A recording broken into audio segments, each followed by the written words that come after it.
जिस तरीके की भाषा का इस्तेमाल चुनावी रैलियों में हो रहा है, क्या वो शब्द शोभा देते हैं भारतीय राजनीति में? रीना जी जवाब ले लेती हूँ छोटा सा, फिर बाकी मेहमान भी।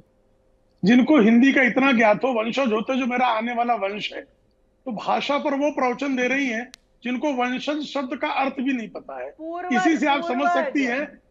नहीं, वो भी सुन लीजिए। आप भारतीय जनता पार्टी के जो पूर्वज हैं उसमें से किसी ने कभी, अब देखिए बीच में मत बोलिए, इसको अभद्रता कहते हैं, इसको अभद्रता कहते हैं रीना जी।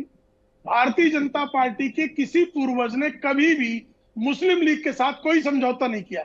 आप जो झूठ बोलते हैं, सुप्रीम कोर्ट सर्टिफाइड झूठे, आप जो है सुप्रीम कोर्ट में माफी मांगने वाले, आपके केजरीवाल जी ने अरुण जेटली से माफी मांगी, आपके केजरीवाल जी ने नितिन गडकरी जी से माफी मांगी, और इस बात पर अगर कोई मुकदमा कर दे तो रीना गुप्ता को भी माफी मांगनी पड़ेगी।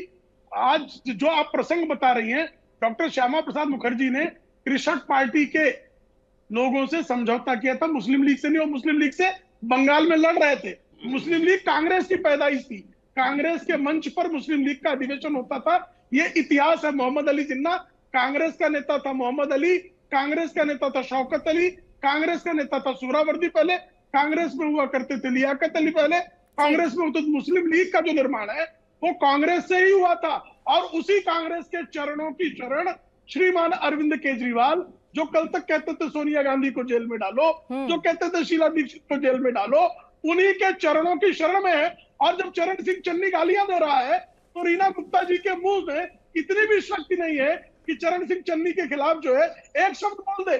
इससे अधिक लाचारी हमने राजनीति में इन दिनों तो कहीं नहीं देखी कि राहुल गांधी कह रहे हैं कि सुप्रीम कोर्ट ने जमानत अरविंद केजरीवाल की उच्च जाति होने के नाते नहीं दी, और इस पर जो है आम आदमी के किसी प्रवक्ता ने इतना भी धैर्य मिलकर चुनाव लड़ रहे हैं। जिन शहजादों की आप बात करते हैं, उनकी पार्टी के नेता अजीज खान भी बैठे मेरे साथ, उनसे भी जवाब लूंगी। रीना जी रिस्पॉन्ड करना चाह रही हैं, बहुत छोटे में रिस्पॉन्ड कीजिएगा।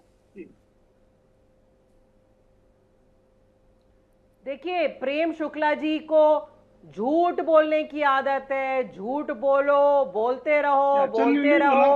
आजकल गूगल का जमाना है प्रेम शुक्ला जी। हिंदू महासभा जो आपके पूर्वज थे कि नहीं, हिंदू महासभा ने मुस्लिम लीग के साथ मिलकर सरकार बनाई थी, ये कोई भी गूगल में डाल के देख सकता है। लेकिन आपके प्रधानमंत्री की तरह आपको झूठ बोलने का बहुत शौक है, और आप बोलते रहिए। यही झूठों के शहंशाह का ताज उतरने वाला है 4 तारीख को। अच्छा चले, आज प्रेजेंट के चुनाव पर ज्यादा चर्चा कर ले तो बहुत अच्छा रहेगा। इतिहास में क्या हुआ, किसने किसके साथ सरकार बनाई, इस पर कभी फिर चर्चा कर लेंगे रीना गुप्ता जी। आज चर्चा कर लेते हैं आज छठे चरण के चुनाव पर और आने वाले 7वें चरण के चुनाव पर। अजीज खान साहब, मुस्कुराहट आपके चेहरे पर तो मैं देख रही हूं, आपने तो बड़े बड़े दावे भी कर दिए हैं उत्तर प्रदेश की खासकर 80 लोकसभा सीटों पर कि आप 79 जीत रहे हैं, एक सीट है जो फंसी हुई है। लेकिन प्रधानमंत्री ने तो पूरा सब कुछ बता दिया कि 4 जून को आप लोग क्या करेंगे। देखिए प्राची जी, आजकल माननीय प्रधानमंत्री महोदय की बातों को लोग गंभीरता से नहीं ले रहे, क्योंकि पता नहीं क्या स्टेज पे जाते हैं और पता नहीं क्या क्या बोलते रहते हैं। मुझे लग रहा है कि उनकी बातों को लोग बहुत सीरियसली नहीं ले रहे। ये ईमानदारी की बात बता रहा हूं। माननीय मोदी जी की लोकप्रियता में बहुत भारी गिरावट आई है, और सबसे बड़ी बात है उनकी भाषा शैली। यकीन मानिए वो भाषा शैली ऐसी थी नहीं। मैं तो व्यक्तिगत तौर पे उनको सुनता था, लेकिन मुझे अब तकलीफ हो रही है कि साहब ये हमारे देश के प्रधानमंत्री हैं।